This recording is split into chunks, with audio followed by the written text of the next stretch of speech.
What's up, guys? It's your boy Josh Showtime, along with my boy Josh Baez, and this is Showtime Fight Forum. We talk all things fights.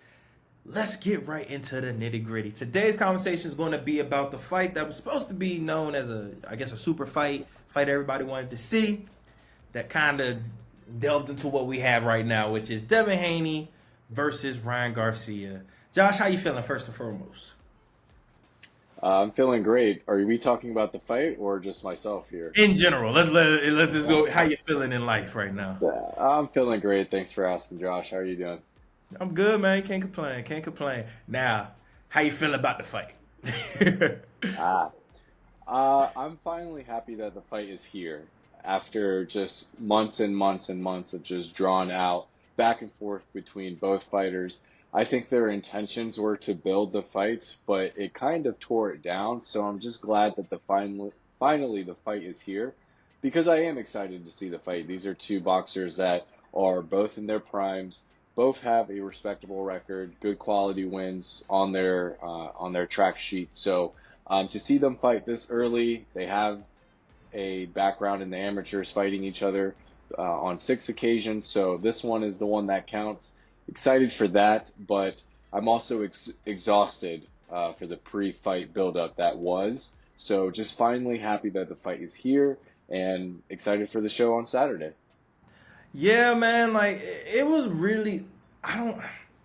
It's probably one of the weirdest build-up fights that I've been a part of in a while. Like I haven't seen one that was this weird because Devin Haney's being Devin Haney, which is whatever, normal.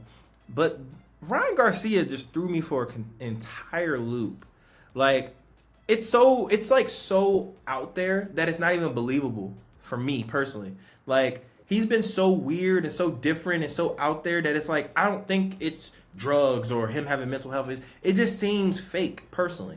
That's how odd it is, and it might be real because we got to remember he did cancel a fight with Jojo Diaz because of mental health issues. So he could be, who knows, he could be on drugs beforehand because he has a mental health illness that we don't know about, that he knows about, and maybe he's not taking them no more. Like we genuinely don't know what's going on necessarily.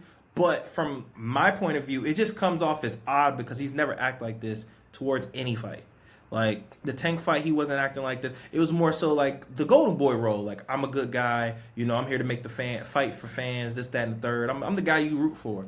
Now it's more so like, oh my gosh, I got kidnapped. They made me watch babies get raped. Oh my gosh, the aliens are here. Like so odd. Like, did you see the video that's been like actually went viral recently of him like in the white suit just making a random rap song? Yes, I've seen a lot. What haven't he has posted yet? He posted a diss track against Devin Haney. He's posted Awful, different. by the way. I mean, for being on a jog, not too bad, but overall, I think you said it yourself. I think his intentions were to highlight maybe some things that are going on. This is not the first time we've heard a big time celebrity, in this case a boxer, an athlete, talk about some inner workings that are going on in the entertainment industry. So this is not the first time we've heard it, but the way he's gone about it, the way he's drawn out the Twitter rants and so forth, I think it's just kind of turned us off from what he may his intentions were, to the point where it almost seems laughable about some of the things that he's doing, and then on top of that, his antics. So um, he's posted so many videos, it's hard to keep up. But I think unfortunately the antics is what's drawing people from really wanting to purchase the fight, which is the goal here, or really want to be there for fight night. Yeah, because it's like at one point you feel like he's trying to like get people to watch the fight and things of that nature, but people more so want him to just get help. No one really cares about the fight because Yeah. people are more so expecting him to get washed. And the ticket sales show it. I don't know if you've seen them, but I mean, there's a lot of blue. And if you look at ticket sales, the one thing as a promoter, one thing as an entertainer is you don't want to see is blue. You don't want to see a lot of blue. That means that there's a lot of available seats. All right, you want to see gray. All right, sold out. That's what you want to see. And for it to be in Brooklyn, in reality, it's not the biggest arena, and still not to be able to sell that out, it's not good. And honestly, like for even Haney, it's not a good look. I know that originally Garcia wanted this fight in Vegas. He wanted to have this at MGM or have it at T-Mobile. But brother, you're not even packing up Barclays. Like, what are we going to do there? Like, fight capital of the world. Are you really going to sell that out? No.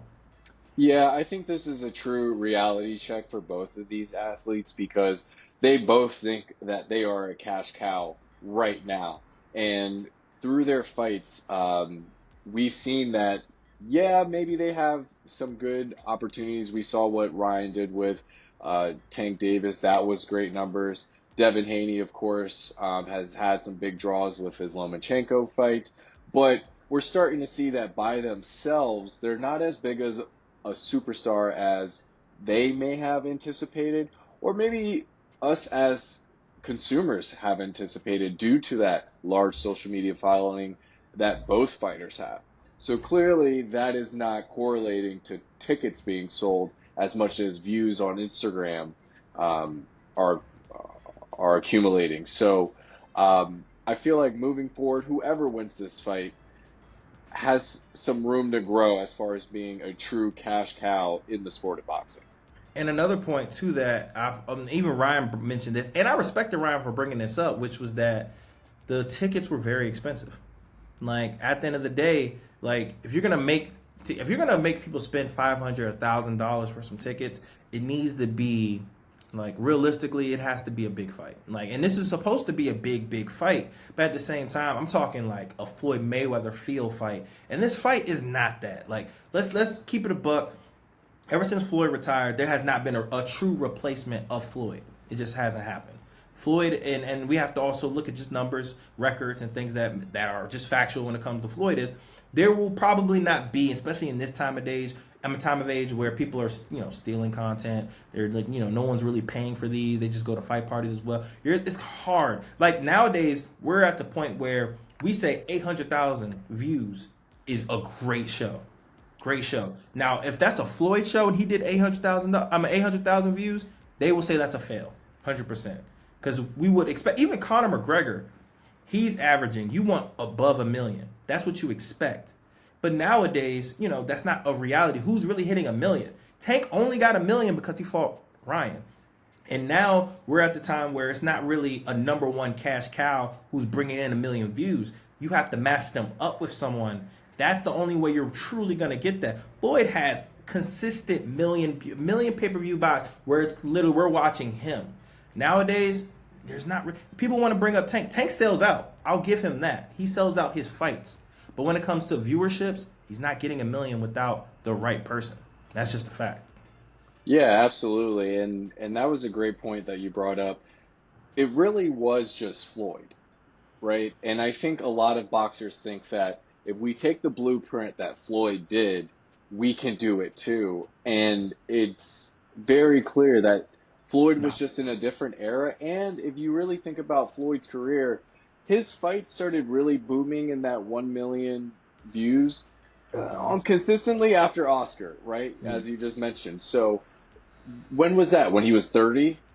That's a great point. Yeah. So even Canelo now, yes, Canelo is that cash cow megastar. But was Canelo really that cash cow megastar, 5, 7, 8 years ago? No. No. Really more so in the last 5 years, and he's what? In his 30s. So I feel Good like, point. again, these boxers here are kind of just getting a reality check that, yes, the fame, the clout, it's all going to be there for you, but at the end of the day, from a business standpoint, the numbers, they're not there for you just yet. Again, big fights for them on the horizon. Big fights already have happened. Tank, Lomachenko, I just mentioned, but it is clear that Lomachenko helped with those. Tank helped with those. You just mentioned Tank needed Ryan. Ryan needed Tank as well. Absolutely.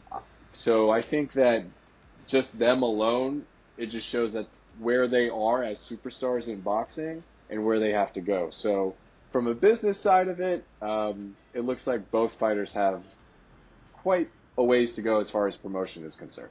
I love what you said though about the whole them being younger, which is a fact. Like at the end of the day, both these guys are still like I think Ryan's what 26, 25 or whatever. Still If super that. young. Haney's younger than he is. So I mean, these guys still have room to grow. And here and to a point, Nowadays, Connor is an anomaly because to bring him up, he did get million pay-per-view buys each of his fights, and he was still in his 20s. But that's also because MMA and the marketing with that, and just his style, he had a whole country behind. It was just so much to Hmm. that gave him that. Whereas in America, you know, it's hard to like get us invested, like legit. Like we haven't had nobody since Floyd to really just like wrap our arms around. And it's crazy because you really think about it, Crawford should have been that guy. Because Crawford Hmm. now in his 30s, he's an amazing fighter. He's finished his last 8 fights, and we already seen what he did with Arrow. He should be getting these $1 million. And here's the wild thing about it too.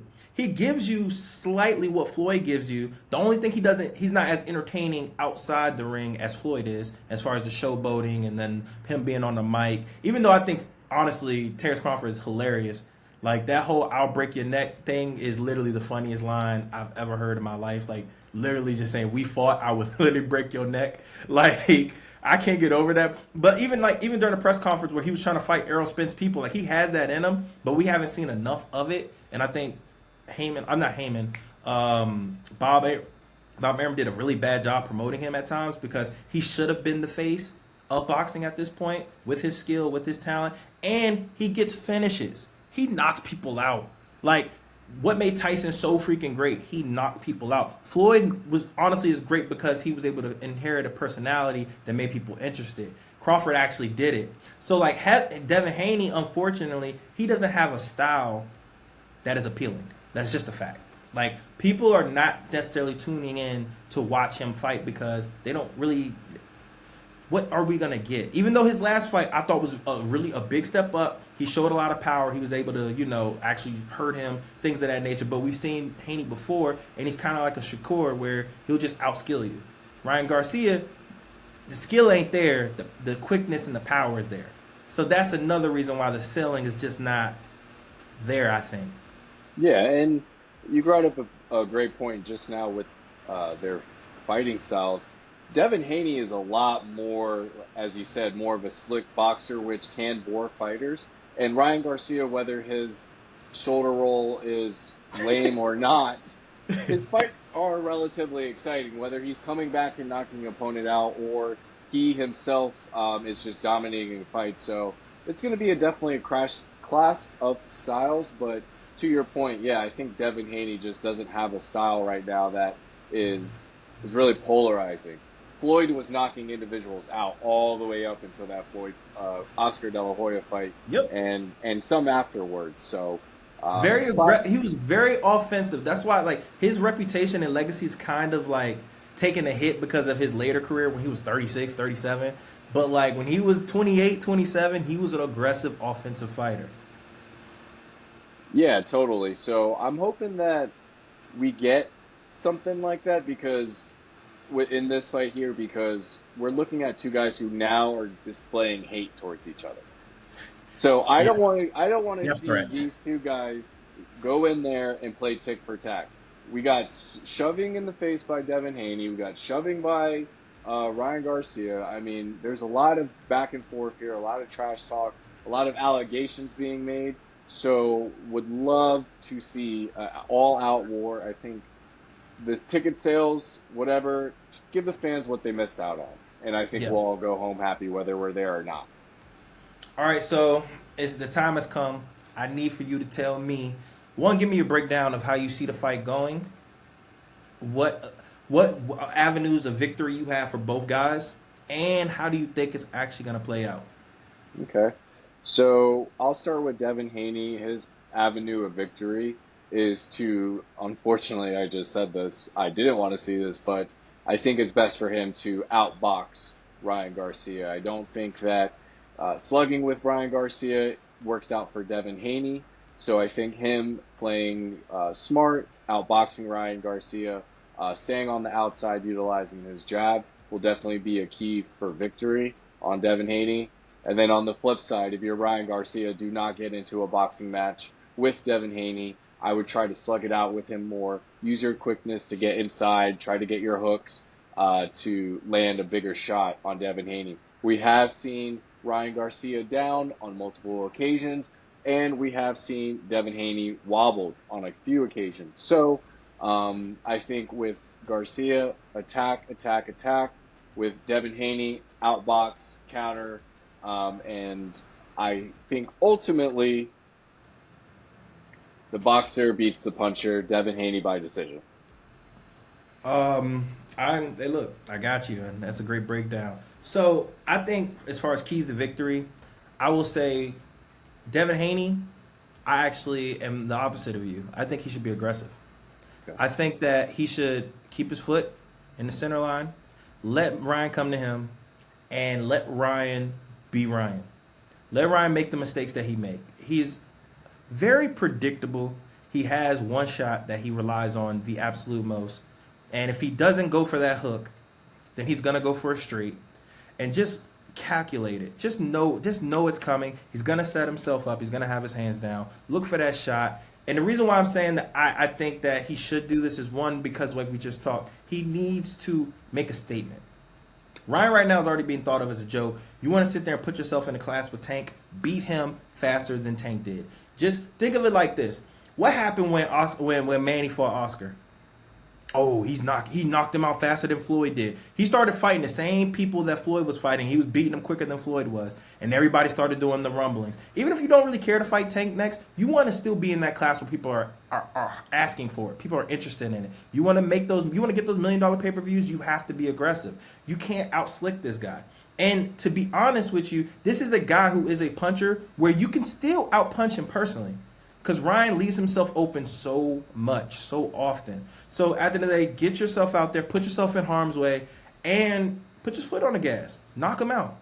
I'm not saying you should go guns a-blazing first round. No. Be who you are, but at the same time, I need for you to leave yourself a little bit more open. Throw a little bit more, all right? Don't sit there and sit back and let him make that mistake. Be aggressive, be in his face, and let him make that mistake. Force him to make that mistake, capitalize on it, and then hurt him. Get him out of there.